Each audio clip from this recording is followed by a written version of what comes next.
Sir, स्वागत है आप सभी का लाइफ एंड एजुकेशन चैनल में। आज का टॉपिक ऑफ डिस्कशन है इंपीरियलिज्म एंड कॉलोनियलिज्म, यानी कि साम्राज्यवाद एवं उपनिवेशवाद।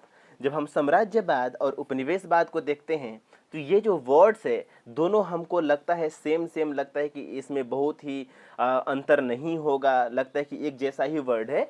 लेकिन तो ये दोनों ही शब्दों में बहुत ज़्यादा अंतर हमको देखने को मिलता है। लेकिन जब और हम इसको बाद का जो स्तर है जब देखेंगे तो उपनिवेशवाद ही कारण बनता है साम्राज्यवाद का, वो सब धीरे धीरे समझेंगे। लेकिन उससे पहले हम पहले समझेंगे कॉलोनियलिज्म किसे कहते हैं, फिर समझेंगे इंपीरियलिज्म किसे कहते हैं। तो आज का टॉपिक ऑफ डिस्कशन में सिर्फ हम आज ये समझने वाले हैं कि कॉलोनियलिज्म किसे कहा जाता है और इंपीरियलिज्म किसे कहा जाता है। तो सबसे पहले समझते हैं कॉलोनियलिज्म को। कॉलोनियलिज्म का जब हम वर्ड मीनिंग देखते हैं तो हमको ये देखने को मिलता है जो वर्ड है कॉलोनी, वो कहाँ से आया है, लैटिन वर्ड कॉलोनिया या कॉलोनस से आया है, जिसका मतलब होता है ए प्लेस फॉर एग्रीकल्चर। यानी कि लैटिन भाषा के शब्द कॉलोनिया का मतलब है एक ऐसी जायदाद जिसे योजनाबद्ध ढंग से विदेशियों के बीच कायम किया गया हो। ठीक है, तो एक जो ये वर्ड का जो मीनिंग है वो हमको समझने में आ गया। अब आगे समझते हैं कि कॉलोनियलिज्म का मीनिंग क्या होता है। पहले वर्ड मीनिंग देखे, अब मीनिंग को देखते हैं।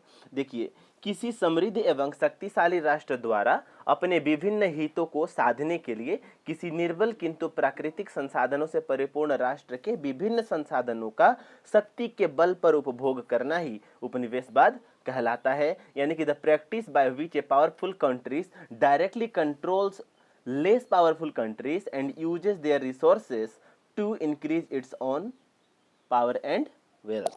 अब आपको यह समझना है कि उपनिवेशवाद किसे कहा जाता है। ये जो पहला जो आपको मैं जो मीनिंग दिया हूं ना, ये बहुत ही मजबूत मीनिंग है, इसको आप पहले समझने का कोशिश करो। देखो क्या होता है कि किसी भी शक्तिशाली राष्ट्र किसके ऊपर मतलब अपना हितों को साधता है, किसी भी निर्बल किंतु प्राकृतिक संसाधनों से परिपूर्ण देश होना चाहिए। यानी कि कॉलोनी कहां पर बसना चाहिए भैया, वहां पर बसना चाहिए जहां का जो प्राकृतिक संसाधन है यानी कि जो नेचुरल रिसोर्सेस है वो परिपूर्ण होना चाहिए, यानी कि एबंडेंट मात्रा में होना चाहिए। और उसको किसके बल पर, यानी कि शक्ति के बल पर उसको हम उपभोग करेंगे, उसे ही क्या कहा जाता है, उपनिवेशवाद कहा जाता है। यानी कि to increase their own power and wealth.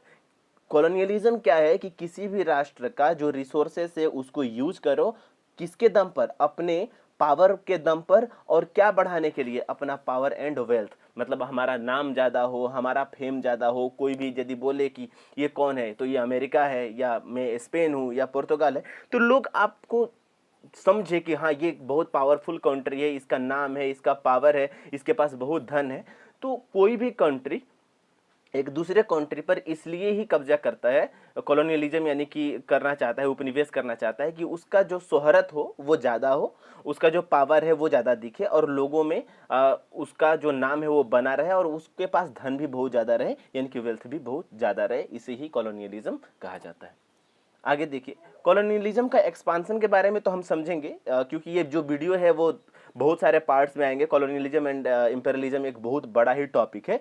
लेकिन अभी आप समझो कि ये क्या है, कि the political and economic dominance exercise by the capitalist state. यानी कि जो कॉलोनियलिज्म है उसमें क्या किया जाता है कि किसी भी जो कोई भी जो राष्ट्र है उसके ऊपर हम लोग क्या करते हैं, राजनीतिक और आर्थिक दबाव बना लेते हैं उसके ऊपर, और अपने राष्ट्र का हित के बारे में सोचने लगते हैं। उसका जो उपयोग है, उसका राष्ट्र का जो संसाधन है उसको हम लोग यूटिलाइज करने लगेंगे। किस कोई भी कोई ऐसा कंट्री होना चाहिए जो कैपिटलिस्ट हो, यानी कि कैपिटलिज्म उसका सबसे बड़ा चीज हो कि हाँ हमारे देश को कैपिटलिस्ट कंट्री बनाना है, उसको अर्थनीतिक रूप से बहुत बड़ा मजबूत बनाना है। तो वैसा कंट्री क्या करते हैं, दूसरे देशों का जो इकोनॉमिकल और जो पॉलिटिकल पावर है उसके ऊपर डोमिनेंस बना लेते हैं। अब देखिए ये कौन करता था, सबसे पहले जो कॉलोनियलिज्म है इसका जो भावनाएं जो हैं, ये जिसका जो विस्तार है वो सबसे पहले यूरोप से आया था। जैसे कि कौन से कंट्री थे, सबसे पहले हमको देखने को मिलता है Great Britain, France, Italy, Belgium, Holland, Spain, पुर्तगाल और रसिया। जिसमें हमको यूएसए यानी कि संयुक्त राष्ट्र अमेरिका और जापान भी हमको देखने को मिलता है, जिन्होंने अपना कॉलोनीज को एक्सपांड किया था। कहाँ हुआ था सबसे ज़्यादा कॉलोनियलिज्म, ये आपको देखने को मिलता है अफ्रीका के देशों में, एशिया के देशों में, ओसेनिया यानी कि ऑस्ट्रेलिया में, नॉर्थ अमेरिका जैसे देशों में। एक बड़े मतलब स्केल पर कॉलोनाइजेशन किया गया था, और जो यूरोपियाई जो देश थे वो सबसे ज़्यादा आके इधर अपना कॉलोनीज को बसाए थे। कब हुआ था ये हम ग्रोथ एंड डेवलपमेंट जो है वो कॉलोनियलिज्म एंड इंपीरियलिज्म का उसमें देखेंगे। आगे बढ़ते हैं। कॉलोनियलिज्म और उपनिवेशवाद यानी कि कॉलोनियलाइजेशन के बारे में थोड़ा और समझने का आवश्यकता है अभी हमें। Colonialisation is a process by which a central system of power dominates the surrounding lands and its component. यानी कि उपनिवेशीकरण एक ऐसी प्रक्रिया है जिसके द्वारा सत्ता की एक केंद्रीय प्रणाली आसपास की भूमि और उसके घटकों पर हावी हो जाती है। यानी कि कॉलोनियलाइजेशन क्या है? कॉलोनियलाइजेशन एक ऐसा प्रक्रिया है जो कि मान लो कि एक जो राष्ट्र है वो एक सेंट्रल पावर है। फॉर एग्जाम्पल ये एक राष्ट्र है जो ये सेंट्रल पावर है, ठीक है। इसके आसपास बहुत सारे राष्ट्र होंगे, फॉर एग्जाम्पल यहाँ पे बहुत सारे राष्ट्र हैं और भूमि है। तो इसके ऊपर क्या करेंगे कि इसके ऊपर कब्जा जमा लेंगे। क्या कर लेंगे? कब्जा जमा लेंगे इस छोटे छोटे राष्ट्र के ऊपर या जो कमजोर राष्ट्र हैं उसके ऊपर। लेकिन तो ये क्या होगा कि नेचुरल रिसोर्सेज से क्या होगा भैया? नेचुरल रिसोर्सेज यानी कि प्राकृतिक संसाधनों से क्या है? परिपूर्ण है। अब इसके ऊपर हम अपना कब्जा जमा लिए तो इसको ही कहते हैं क्या? उपनिवेशीकरण यानी कि कॉलोनाइजेशन। नेक्स्ट हम समझें तो देखिए कॉलोनाइजेशन को क्या बताया गया है। Colonization is the foreign policy colonialism is the policy of a foreign polity seeking to extend or retain its authority over other people territories generally with the aim of opening trade opportunities। क्या बोला गया है? उपनिवेशीकरण एक विदेशी राजनीति की नीति है जो आमतौर पर व्यापार के अवसरों को खोलने के उद्देश्य से अन्य लोगों क्षेत्रों पर अपना अधिकार बढ़ाए रखने या उसका मतलब बनाए रखने का मांग करती है, ठीक है। इसको याद रखना है कि यानी कि कॉलोनियलिज्म क्या है? कॉलोनियलिज्म एक ऐसा चीज है जिससे कि देखिए कि ये एक देश है। अब ये क्या करता है कि दूसरे देशों पर अपना क्या करता है? राजनीतिक प्रभाव डालने का कोशिश करता है, जिसके थ्रू से क्या हो कि वहां से हम लोग बिजनेस कर पाए। फॉर एग्जाम्पल अभी रिलेशन देख लो इंडिया और अमेरिका की। तो इंडिया और अमेरिका में हमको देखने को मिलता है कि दोनों तरफ से अच्छी तरीके से बिजनेस होती है। इधर से भी बिजनेस होता है और उधर से भी बिजनेस होता है। लेकिन अब क्या होता है कि एक देश क्या करना चाहता है, जब हम कॉलोनियलिज्म का बात करेंगे उपनिवेशवाद, तो एक जो देश है ये वाला देश है वो क्या करना चाहता है? इस देश के साथ अपना पॉलिटिकल जो मुद्दा है वो अच्छा करना चाहता है, पॉलिटिकली उसके साथ अपना संबंध जोड़ना चाहता है। और ये कहता है कि भैया आपके देश में ना हमको एक काम करो कि यहाँ पर हम कुछ सामान बना रहे हैं और आपके देश में हमको इसको बेचने के लिए जगह दे दो। तो एक अपॉर्चुनिटी खोजना चाहता है कि इस देश के साथ एक दूसरा देश के साथ हमारा क्या हो जाए कि हमारा व्यापार हो जाए। और यदि ऐसा नहीं हो तो क्या करते हैं कि कुछ क्षेत्रों पर क्या करते हैं, कुछ टेरिटोरीज पर ये अपना अधिकार जमा लेते हैं। क्या करते हैं? अपना अधिकार जमा लेते हैं। जैसे कि मान लीजिए कि एक देश है, अब ये एक टेरिटोरी है, तो अब इस टेरिटोरी पर अपना अधिकार जमा लिए। अब ये अधिकार कैसे जगहों पर जमाते हैं? देखिए अब यहाँ पर होना चाहिए आपका नेचुरल रिसोर्स यानी कि प्राकृतिक संपदा, और यहाँ पर होने चाहिए लोग। तो जब लोग होंगे, प्राकृतिक संपदा होगा, तो यहाँ के जो लोग हैं वो उनको सामान चाहिए अपने जीवन को बिताने के लिए। तो अब क्या करेंगे कि उनको अपना सामान बेचेंगे, और यहाँ के जो लोग हैं उन पे जब अधिकार हो जाएगा तो उनसे कुछ काम भी करवाएंगे। वहाँ का जो संसाधन है यानी कि जो संपदा है उसको भी वहाँ से ले जा पाएंगे। तो ये जो रीजन होता है कॉलोनियलिज्म का, सबसे बड़ा रीजन होता है कि हम बिजनेस करने के लिए कॉलोनियलिज्म को देखते हैं। आगे देखो, practice of acquiring and maintaining colonies specially for exploitation. क्या बोला है कि विशेष रूप से शोषण के लिए उपनिवेशों को प्राप्त करने और बनाए रखने का अभ्यास किया जाता है। देखिए अब जो उपनिवेशवाद है, फॉर एग्जाम्पल आप देख लो, उपनिवेशवाद का ही एक बृहत रूप बाद में आपको इंपीरियलिज्म यानी कि साम्राज्यवाद देखने को मिलेगा। अब आप एक चीज़ देखो क्या होता है। फॉर एग्जाम्पल मान लो कि ये यूरोपियाई देश है, फॉर एग्जाम्पल यूरोपियाई देश हैं जैसे कि पुर्तगाल हो गया, स्पेन हो गया, उसके बाद आपका अमेरिका हो गया, सॉरी ब्रिटिश हो गया। अब ये जैसे इंडिया जैसे देश हैं, इंडिया जैसे देशों पर क्या करते हैं कि आते हैं, यहाँ का जो संपदा है, फॉर एग्जांपल सबसे पहले वो लोग मसालों का व्यापार करने के लिए इंडिया में आए थे, तो मसालों का व्यापार करने लगे, फिर जाके उनको सोना का व्यापार करने को मिल गया। तो धीरे धीरे क्या किए कि इन लोगों ने हमारे देश पर एक अधिकार सा जमा लिया, फिर यहाँ का जितना भी नेचुरल रिसोर्सेस है उसको एक्सप्लॉइट करना शुरू कर दिया। मतलब यहाँ से नेचुरल रिसोर्सेस लेकर जाओ, फिर वहाँ से मशीन मेड गुड भेजो और इंडिया में बेचो, एक चीज था। दूसरा चीज था कि यहाँ का जो कुटीर उद्योग था, यानी कि जो कॉटेज इंडस्ट्री था, उसको बंद कर दिया गया, क्योंकि यहाँ के जो लोग थे अब यहाँ से मशीन वाला जो प्रोडक्ट आ रहा है उसको खरीद रहे हैं। अब मैन मेड गुड आ रहा है, यहाँ पे सुंदर सुंदर सा जो ग्लासेस है वो आ रहा है, सुंदर सा शर्ट आ रहा है। तो यहाँ के जो लोग हैं, जो भारत के जो लोग हैं, अब उन चीज़ों को, अपने देश के जो बनाए चीज़ हैं उनको नहीं खरीदते हैं। तो यहाँ का जो इंडस्ट्रीज है वो बंद हो गई, तो यहाँ का जो बिजनेस है वो एक्सप्लॉइट हो गया। तो धीरे धीरे मतलब जो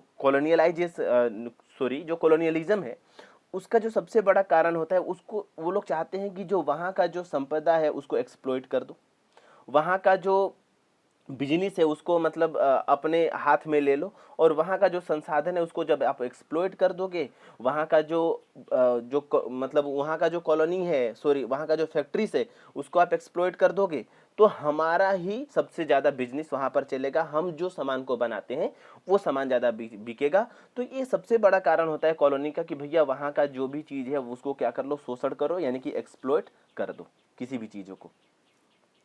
अभी कॉलोनियलिज्म और क्या क्या चीज़ों को दर्शाता है, देखिए। Colonialism is the political, social, economic and cultural domination of a territory and its people by a foreign power for an extended period of time.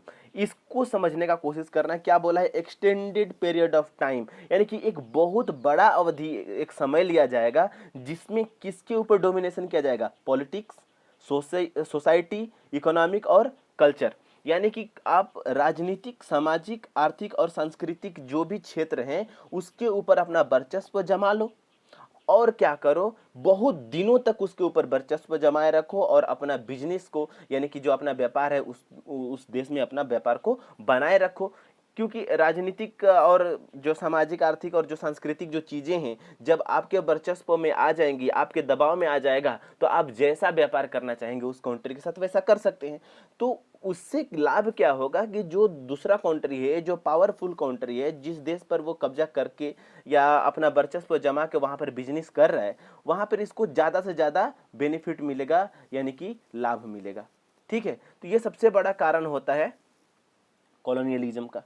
ठीक, आगे चलिए। अब हम एक चीज़ समझ लिए कि कॉलोनियलिज्म क्या है। कॉलोनियलिज्म का सबसे बड़ा उद्देश्य होता है कि हमको क्या चाहिए, लाभ चाहिए बिजनेस के लिए, और उसके बाद हमको क्या चाहिए, हमको चाहिए फेम चाहिए, हमारा पास ज़्यादा पावर हो, हमारे पास बहुत ज़्यादा वेल्थ हो, ये सारा रीजन होता है कॉलोनियलिज्म का। अब हम समझेंगे इंपेरियलिज्म के बारे में। देखिए, इंपेरियलिज्म जो है ये भी एक लैटिन वर्ड से आया है। इस जो लैटिन वर्ड है उसका नाम है इंपेरियम। इंपेरियम का मतलब होता है पावर, यानी कि शक्ति। ठीक है, लैटिन वर्ड इंपेरियम, जिसका अर्थ क्या होता है, शक्ति होता है। अब हम कॉलोनियलिज्म में ये समझे थे कि हमको बिजनेस करना है, उसके कोई भी देश के ऊपर डोमिनेशन प्राप्त करना है, डोमिनेट कर देना है, और वहां पे हमको क्या करना है, बिजनेस करना है।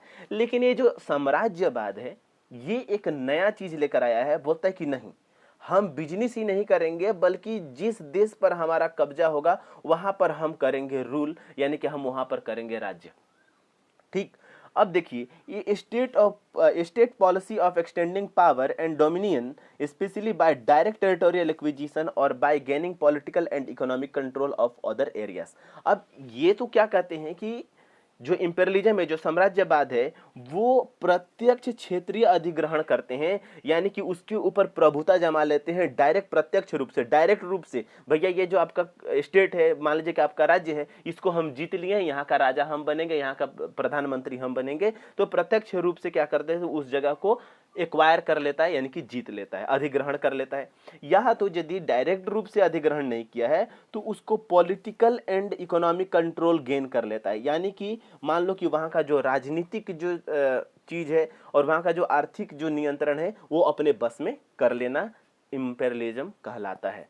एक एग्जाम्पल से समझते हैं। देखिए, जैसे कि इंपेरियलिज्म ऑफ इंडिया में हम जब देखेंगे तो हमको देखने को मिलता है कि सबसे पहले जो ब्रिटिशर्स लोग थे इंडिया में आए, फिर यहाँ का जो चीज़ें थी 1757 में जब बैटल ऑफ पलासी हो गई, तो हमको देखने को मिलता है कि यहाँ पे उन लोगों ने अपना राज्य बनाया, डायरेक्ट एक्विजिशन किया और यहाँ पर धीरे धीरे धीरे धीरे राज्य करने लगे और अपना कॉलोनीज को बढ़ा के आगे चलने लगे।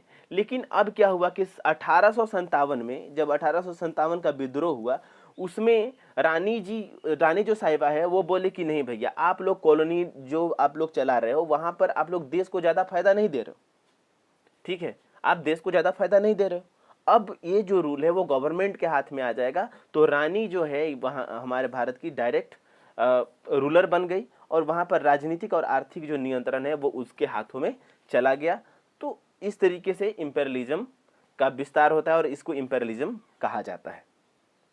अब आप लोग जब सोशल साइंस वाला जब सब्जेक्ट पढ़ेंगे तो उसमें हम 1857 के बारे में अच्छा समझा देंगे कि किस तरीके से भारत के ऊपर अधिग्रहण किया गया था रानी साहिबा के द्वारा। ठीक है, आगे बढ़ते हैं। इंपेरियलिज्म को और थोड़ा समझते हैं।